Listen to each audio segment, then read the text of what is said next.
Well, hey, everybody. Happy Thursday afternoon. How you doing? Getting ready to record episode 84 of Mike in the Midwest, so stand by and enjoy. This will be out on the feed here in just a few minutes. So hang out with us as we record. All right, let's do this. We're going to talk about smells that take you back. Check the levels and we'll get going. Check 1 2 1 2. Check. That sounds good. Let's do it.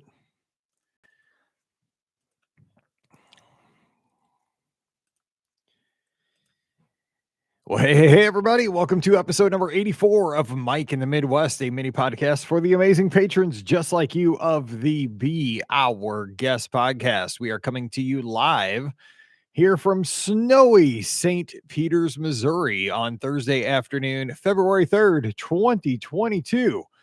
Of course, I am Mike Rallman, host of the Be Our Guest podcast. Hope you are doing well wherever the show finds you. As always, thanks so much for your support of the Be Our Guest podcast. It means a lot to us. And we hope that you've been enjoying all the shows that we've been doing on the feed with our listener questions every Wednesday, our topical discussions on Fridays, and of course, our trip reports on Mondays. In that kind of one-off show that we did this past Monday with Scott and I, because I had a last-minute cancellation. So I had to throw a message out to Scott like, Scott, I had a cancellation. Help me. We got to do a show so we don't miss a show on Monday. And so we kind of just talked about a bunch of random topics and called it the Monday Morning Walt Disney World Morning Show. So I got some good feedback on that. So I hope you guys enjoyed that. And of course, we have brought back the live call-in shows as we can get those in. So I personally, I love the live call-in shows because that makes me, that lets me live out my dream of working in AM talk radio, which I always wanted to do as a kid and I still want to do as an adult. I just think it's awesome to get to talk about topics and open up phone lines and take calls to have discussions about whatever you want. I think that's so fun. And so watch for those on Sunday nights. We're going to continue to do those. This Sunday night, it will not be happening because we will be traveling up to Schaumburg, Illinois for a cheerleading competition. So no live show this Sunday night, but we'll be on the road, probably coming home at that time. And then the next week, of course, it is Super Bowl Sunday. I doubt anybody would be calling in or tuning into a Disney podcast during the Super Bowl. So we're going to scrap that. But in 3 weeks, I believe that'll be President's Day weekend. So everybody will be off on Monday. So put it on the calendar and we'll have a live call-in show. We'll break all the records. We'll have so many calls. We'll have so many people tuned in. We'll talk about all the Disney news there is to talk about and have a good time with it. And that's the goodest, That's the best thing about this whole thing is that while Disney's kind of the common thread, it's just fun to hear from everybody. And even in the chat, if you don't call in, we still have a good time chatting together during that hour on Facebook and YouTube and just kind of checking in to see how the community's doing. Sometimes we talk running, sometimes we talk about the parks, sometimes we talk about cruise lines, sometimes we talk about life. And that's good because we're all in this together. Little High School Musical reference for you there here on a Thursday. All right. So how are things going? All right. I mentioned that I'm reporting here live from a snowy Be Our Guest podcast studios in St. Peters, Missouri. Yes, finally. I've probably mentioned this over the past couple of years as we've talked about Mike in the Midwest. You guys know, if you've been listening to the show for any amount of time, that I spent 17 years in education. I was an elementary school teacher before I did travel and podcasting full time. My wife is still a full-time elementary school teacher. She teaches 4th grade. And so snow days in this household are a big, big deal. Now, I know we have a lot of listeners that are down in places like South Florida, Texas, California, and so forth, places that's tropical, and you guys don't ever have the hope of a snow day. But you'd have hopes of things like hurricane days and stuff like that. I know everybody has hope of some kind of an emergency day, right? But around this part of the world, the snow day for educators it's a gift from God. That's what it is because of the time of year. So the time of year that in Missouri that you would get a snow day as a teacher is usually after Christmas. Usually, I mean, we always hear the song White Christmas, right? And you think, well, when's it going to snow in the wintertime? It's going to be at Christmas. To be honest, in St. Louis, the snows that we get are usually about this time of the year. They're usually late January, February, and even into March. We usually get our heaviest snows in March because the snow is real wet and it tends to just pile up quicker. So, anyway, here's how it works in Missouri. And this is probably how it works other places of the country, but we have not had a big snow in quite a while. Our biggest snow, we did all the research because this snowstorm was moving in. This snowstorm, and they give them names now. This was Snowstorm Landon. It was moving in, and so we, all week on the news, winter storm Landon, getting you ready to make it through the storm. Well, I mean, it's a snowstorm. It's not going to blow over your house. Tornadoes are much more devastating to us where we live, but we're gonna make it. I mean, no doubt we're gonna make it through a snowstorm. It's not that big a deal, but the news goes crazy. We're in storm mode, and the backgrounds on every TV channel are bright red. And I mean, it just makes you feel like, whoa, you got to watch. And you just get locked in like these, instead of the morning show starting at 5 a.m., it starts at 3 a.m. and they have 12 correspondents and they're all standing out in the cold looking miserable. It's crazy. I'm sure that's how it is where you are, but we go crazy in St. Louis. It's nuts. We're like crazy weather. Anyhow, we've had this happen to us so many times where in the past we get all this hype for these storms. We get all this hype. We're getting a foot of snow. It's going to happen. Now, our biggest snow that we've had in the last 50 years was the blizzard of 1982. And I remember it because, again, I was 10 years old then, 9 years old, and my dad was traveling to LA during the blizzard of 82.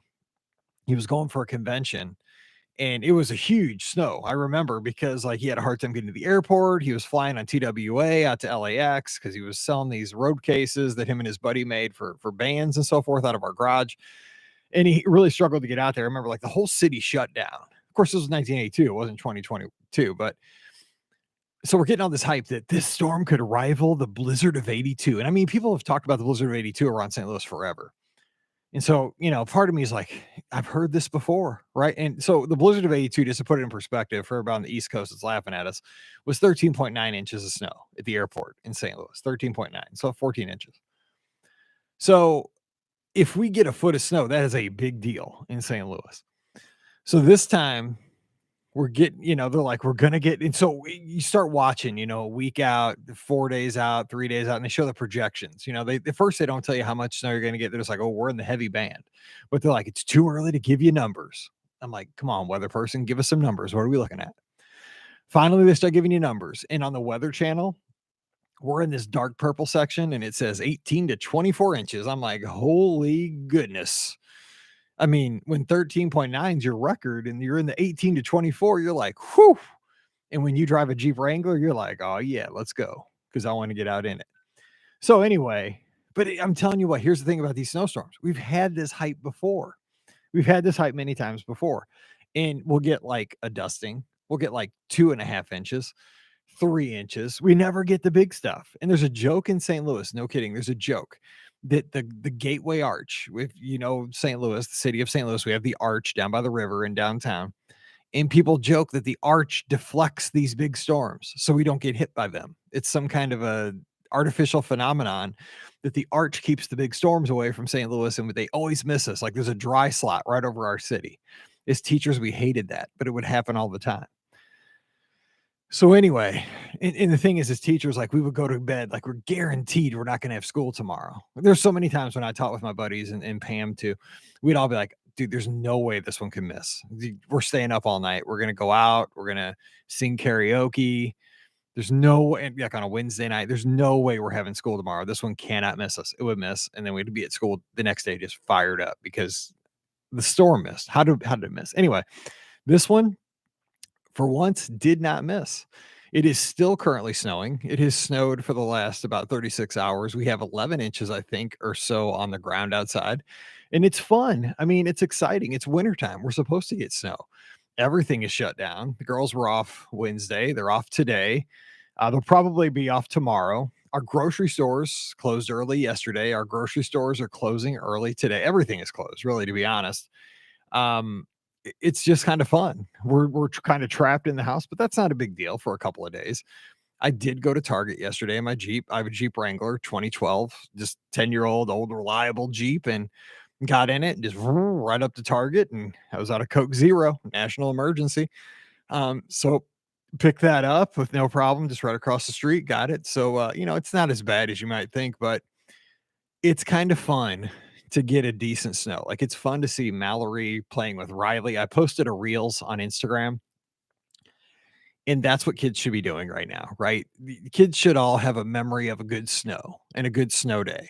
So Mallory playing with Riley in the snow in the backyard, kids going sledding and stuff like that. This is more important to me, in my opinion, than a school day, a Wednesday and a Thursday sitting in school in early February. You're going to learn a lot in school, but you're going to make memories with a good snow day. This will be something they'll tell their kids about. Remember that big snow of 22? Just like we talk about the big snow of 82. So I'm glad we finally got a good snow. I'm one of those people that I love palm trees. I love sand. I love seeing the ocean, but it's also fun. If you're going to be in the cold weather, you may as well get a good snow. And so we've had one. It's fun to take pictures. It's fun to experience it. Now, after a couple days, the snow can go away. It can start to be spring and it can start to get up in the 70s again. But it's been fun and we've enjoyed it.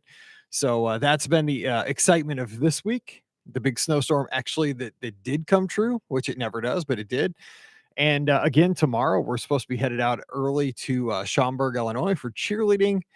Up that's a suburb of Chicago. Really, really nice area. We've cheered up there a couple times before. But who knows how long it'll take to get there because the problem is Schaumburg did not get hit by this snowstorm near as bad as St. Louis. But the snowstorm hit between St. Louis and Schaumburg even more severely. Central Illinois was like the bullseye for this snowstorm where we're going to have to drive right through. And the Interstate 55, is a disaster right now where we have to drive through. So we're kind of wondering how long is it? It's usually about a 5.5 hour drive. We're wondering if it's going to be 10, 11 hours to get up there tomorrow. And it's just a mess. So this weekend, we'll be up in Illinois until Sunday evening, and then we'll be back Monday to record the podcast for the week and all that good stuff. So that is the scoop here from the studios. So that's where we are. That's what's going on here in lovely winter wonderland, St. Peters, Missouri. All right. So last week we talked about some tips to make life easier. I went over a few things. I talked about Sidecar. If you have Apple products, if you have a MacBook or an iPad, how you can use that as a second monitor, how it could really increase your productivity. And this really all came about because I found that little extension called Text Blaze that lets you just type in keyboard shortcuts. Like I type in /AOA and all of a sudden it pops up a resort guide for art of animation for my guests at the Magic for Less. And I just think it's magical almost. It saves me so much time. And also those Gmail extensions or those Gmail templates. And I just thought it was kind of cool to share those things because, what's good for the goose is good for the gander, right? Maybe, it'd be good that you could use it in your work. And if it saves me time, it could save you time. And that would be something I hope that would help you out. So we got a couple of pieces of feedback here, and I want to go over that. Speaking of somebody who is not going to have a snow day today, that's Michelle Camber. She's down in South Florida. Gotta love that. And she says, "Hey, Mike, love to hear about how your dad changed careers a little bit later in life, like father, like son. And thanks for the Gmail templates tip." Yes, and by the way, I got to mention this. My dad headed to his second Super Bowl, so he'll be out in Los Angeles this Sunday. Or no, not this Sunday, next Sunday. And doing a Super Bowl. It's pretty cool when your dad is producing a Super Bowl. We've talked about this before, but I mean, most people watch the Super Bowl on TV. I mean, I get that. But I mean, the fact that he'll be running the radio broadcasts for the Los Angeles Rams for anybody that listens on the radio. And actually, NFL Films takes their mix and uses it for a lot of their stuff that they put out later on, as some of the documentaries and stuff. So it's pretty cool that my dad, who taught himself how to do all this stuff. I mean, he wasn't really classically trained in radio engineering, gets to run in his second Super Bowl. His first Super Bowl was down in Atlanta, and this one will be out at LA at SoFi Stadium. As much as I hate the Rams, but he'll have a good time with that. I just don't like the Rams. Go Bengals. It says, back to the geography episode. You mentioned how snow would be a foreign concept to someone who grew up in Florida, and you aren't kidding. I lived in South Florida my whole life, but went to college in Grand Rapids, Michigan. The first time it snowed, I went out with my umbrella and then was teased all semester. Made sense to me. Also, growing up here, I take for granted that the ocean is 6 miles away. I really only go when relatives are in town visiting. I'm not a big beach person, but I do love to look at the ocean from a bench or a cruise ship. I remember as a kid, my relatives from Colorado and Michigan would visit at Christmas and got such a kick out of being able to be at the beach that time of year. Plenty of palm trees with Christmas lights here, Michelle. Michelle, thanks so much. You mentioned something that, again, as a Midwest, and you're cracking me up about the umbrella with the snow. I've never seen that, but I'm chuckling on the inside. That's hilarious. Here's the thing. I'm chuckling on the outside now. Here's the thing, though. So yes, I totally get that whole thing about when you are from the Midwest where it is cold. Like I think the low tomorrow night here in St. Louis is going to be about 2 below 0. Like that's the air temperature, and then the wind chill will be less than that. I saw one of my listeners is going on a Disney cruise in 16 days. She emailed me today just to tell me this is why I'm excited about my Disney cruise, and she took a screenshot of her weather app. And this morning on her weather app, the wind chill where she lived, and I'm not sure exactly where it was 46 degrees below zero. Ah, how do you live in a place like that? Like, how do you even walk outside? 46 degrees below zero is what the real feel was. So that, yeah, I said, yeah, you're probably really excited about going on a cruise. I can totally understand that. But when you're in a place like where I grew up and where I live now, it is so crazy to be able to go to a place like South Florida or like Walt Disney World and wear shorts in January. You just, the whole time, you're just like, this is weird. Like, this is so crazy that I can do this. And so for somebody that can do that year round that's grown up in Florida, probably not a big deal. But I am with your relatives because it's bizarre. Like still to go down there. Like when I run marathon weekend, it is so weird to like walk out to the bus and have on a t-shirt and shorts. Cause like I haven't done that since September here. It's yeah, like, where's my hat? Where's my gloves? It's, where's my jacket? It's so crazy. But yeah, that's a good point. It's all relative, I guess you could say. All right, Peter Shannon, my good buddy up in Canada. Go Jays. Hopefully we have some baseball here sooner rather than later. Let's cross our fingers. I don't know how that's going to go, but I need baseball here soon. He says, hey, Mike, thanks for the tips. I'm a big fan of templates in Gmail. I've been running my own business for 25 years, so I've got a few hundred tips that might help you or your listeners. My favorite app that has been a game changer for me is Pandadoc, Pandadoc. It makes the process of quoting my clients so much easier. I've been able to create templates that look incredibly impressive and don't take much time to customize for each client. It took me months of tinkering to get it to look the way I want, but now that it's done, it's a huge competitive advantage for me. I'm certain the quoting process has won me many, many jobs, and the templates save me hours each day. You can try it for free for 15 days. You can add videos, photos, links to other websites. And my favorite feature is that it gives you feedback on how much time people spend looking at your quote and what sections they spend the most time on. That behind the scenes feedback helps me refine what is working and what needs to be changed. Other apps worth looking at are Airtable, Slack, HubDoc, and Pipedrive.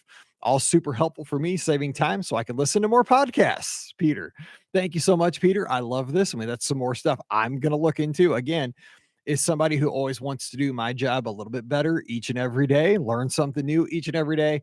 That's what this is all about. I'll definitely be checking out Pandadoc. And also, I've heard of Slack, and I've been curious about that, but I just don't think I work in a big enough environment. Like with all the other agents at the Magic for Less, we need buy-in, and I've thought about trying it, but I'd have to get everybody else to kind of jump in with me. But I'm definitely going to check out Airtable, HubDoc, and Pipedrive and see what they're all about. So thanks for that feedback. I sure appreciate it. So if you have feedback about this show or any other show, please, I love the feedback. I live for feedback here on Patreon. Drop by patreon.com/BRGuestPodcast and leave that feedback this weekend while you're snowed in again on the East Coast, or while you're sitting on the beach looking at the ocean from a beach chair. That'd be better too. All right, so let's get to today's topic here for a few minutes. This one's not going to be as long as I know the last few weeks. The show has gotten out of control. It's been almost as long as the regular podcast, and it's supposed to be a small mini podcast because we've put 4 podcasts on the main feed the last couple of weeks. We've had a Monday, a Wednesday, a Thursday, a Friday. So I don't want to make this one too long because I know you have other shows to listen to. I get it. I understand that. And I want to respect your time. But the other day I was walking into Target. I forget what my wife and I were going in there for. We had to go after something. We were looking at I forgot we went in there for something anyway. And there was the smell as soon as I entered Target, there was a smell of popcorn when we went in there, and it took me back immediately to my childhood, and I started thinking about when I was a kid, there were certain smells, boom, that took me back to a certain time in a certain place, and that exact smell took me back to, again, when I was, like, 6, 7, or 8 when I was a kid, and, we have a lot of those smells at Walt Disney World. So let me just jump out of that Target example here for a second and just talk about, I mean, if you wanna get those certain, if you wanna get the Disney connection here, let me just mention Pirates of the Caribbean, right? That moldy, musty smell that you get when you get by the boats, or the Haunted Mansion kinda has its own type smell. Even the Carousel of Progress has a distinct smell to it when you go in there. If you think about it, I mean, you could be sitting at your desk today doing work, listening to this show, or maybe you're out on a run today or walking the dog or doing the dishes. And if I say, pirates, you can probably smell like you're in that cave. And with that smell, you can almost hear the background sounds of the water dripping and that kind of stuff. And that smell takes you back. So getting back to going into Target, when I was a kid, we would go to a store, and I think I've mentioned this on the podcast on Mike in the Midwest before. We went more instead of to Target, and we did go to Target too, but we went to a store called Venture, which was exactly like Target, only instead of a red and white kind of logo color scheme, it had a black and white striped color scheme, but it sold the same kind of stuff. It was a department store. I think it was a little bit lower quality than Target possibly, but back when I was a kid, Target was not as fancy as, and I know Target's not super fancy, but it wasn't near as fancy as it is now.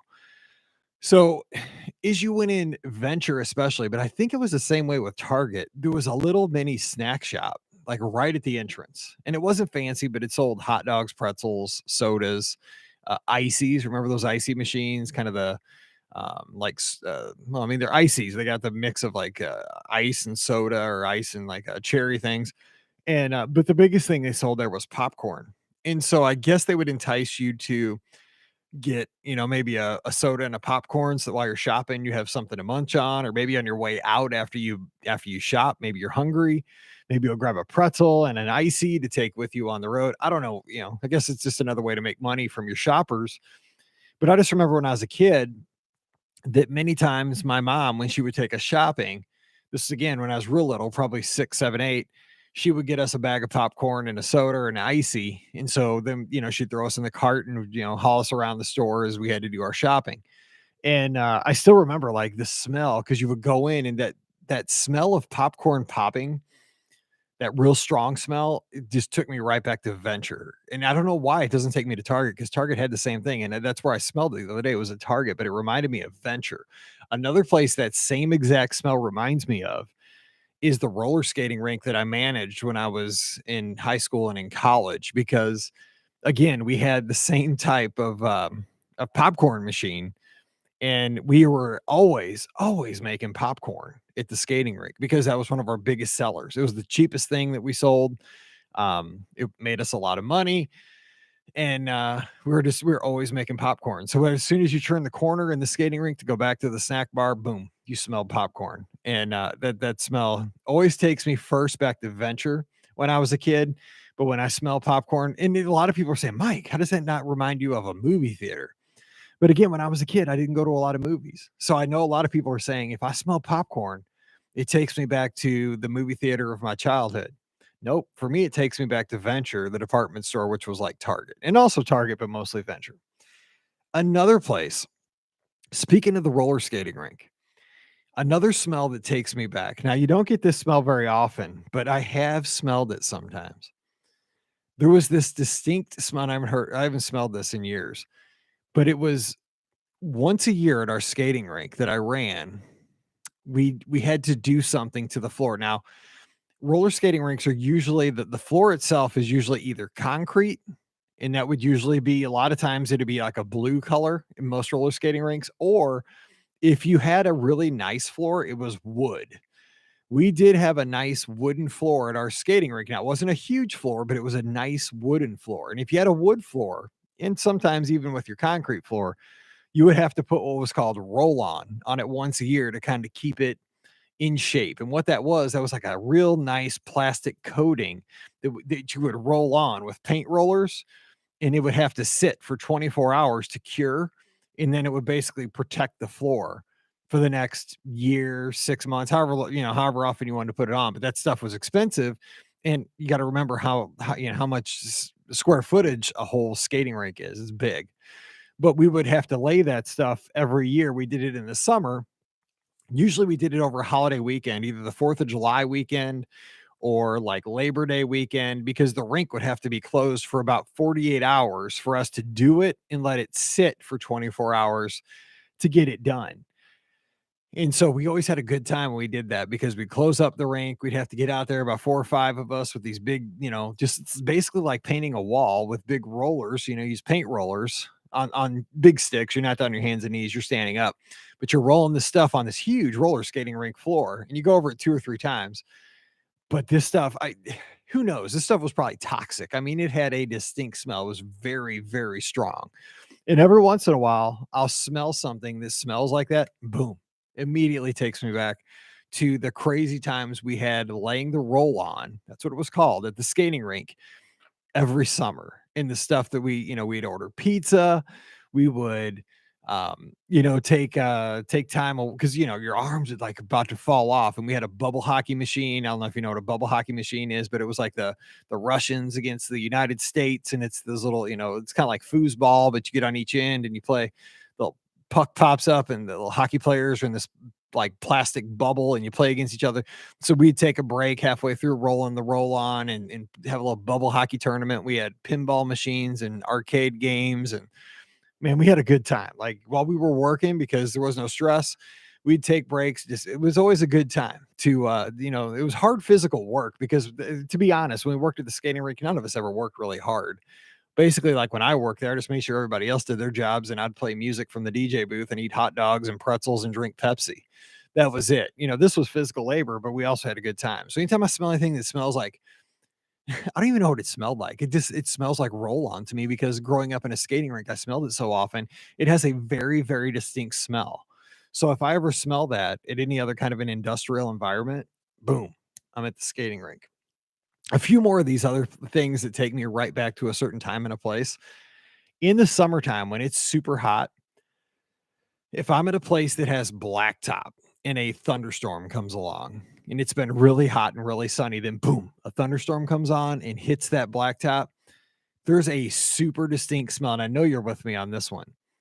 After that blacktop gets hit with some rain in the summertime, it has a super distinct smell. Now, to me, this takes me right back to Six Flags in St. Louis, or it was called Six Flags over Mid-America when I was a kid, because I guess that's where growing up there was the most blacktop that I could remember being around. And maybe I was there like during thunderstorms. And of course, you're at Six Flags in the summer mostly. And so anytime I smell that, because it could be like at a shopping center's parking lot in the summer, or I've smelled it at Six Flags or at Walt Disney World, during a thunderstorm at the Magic Kingdom. It pops, in July, thunderstorm pops, and you have that smell. It doesn't matter where it is. It reminds me of being 7 years old at Six Flags. And because that was just that I guess that's that first like acquisition of that smell into your brain. And so that's where it takes me back. The smell that not asphalt, but it's that blacktop. Like after when it gets really, really hot in the summertime and then gets cooled off by a nice thunderstorm. That has that. I mean, you can smell it, I hope, right now as you're thinking about this. It has a distinct smell. Two more that I have here on my list. Anytime that I smell freshly cut grass, especially in the spring, because it has a different smell. And I know this sounds weird, but it does. It has a different smell as you go through summer and it starts to dry out.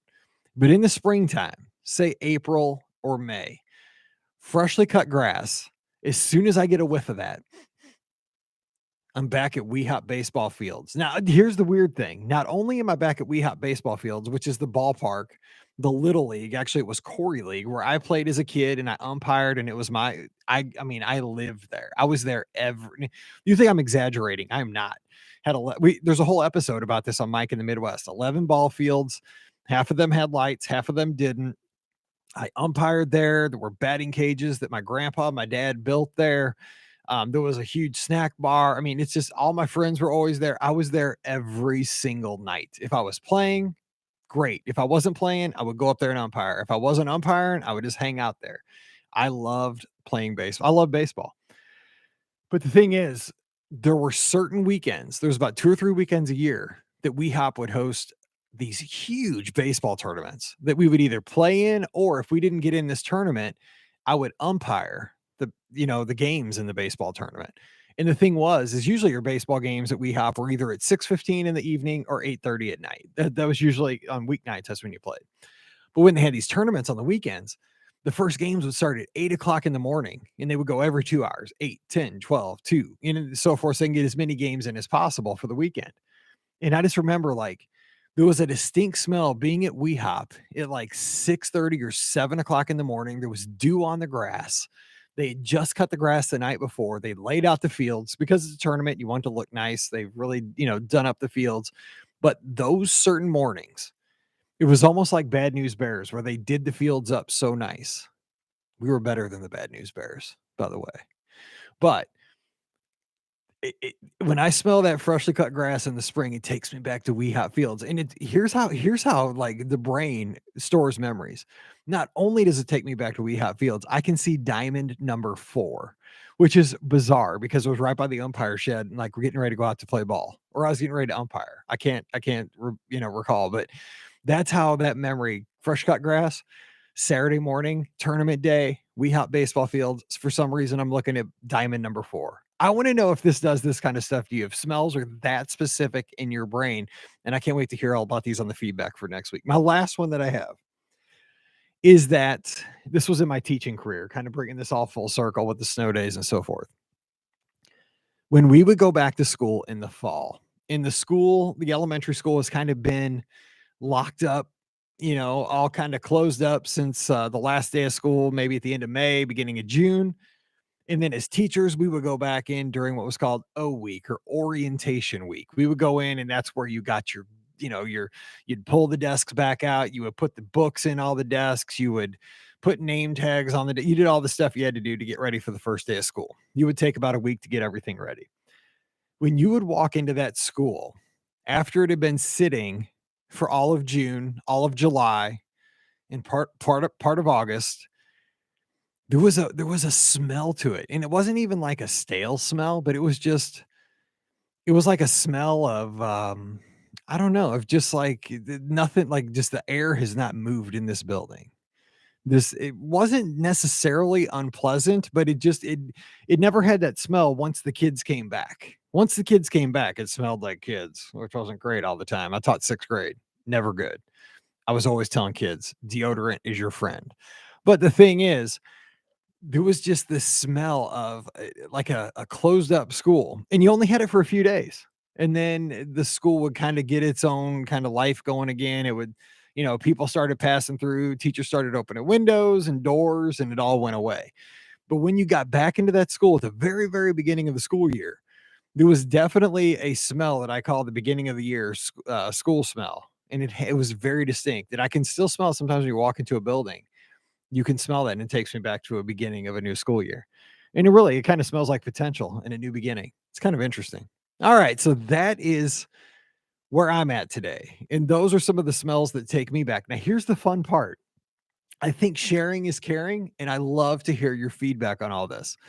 Because if you give some feedback this week about some of the smells that, boom, instantly take you back to some other time or some other place, down the road, somebody else might be like, "Oh yeah, totally. I get it. And here's what relates here's how that relates to my childhood."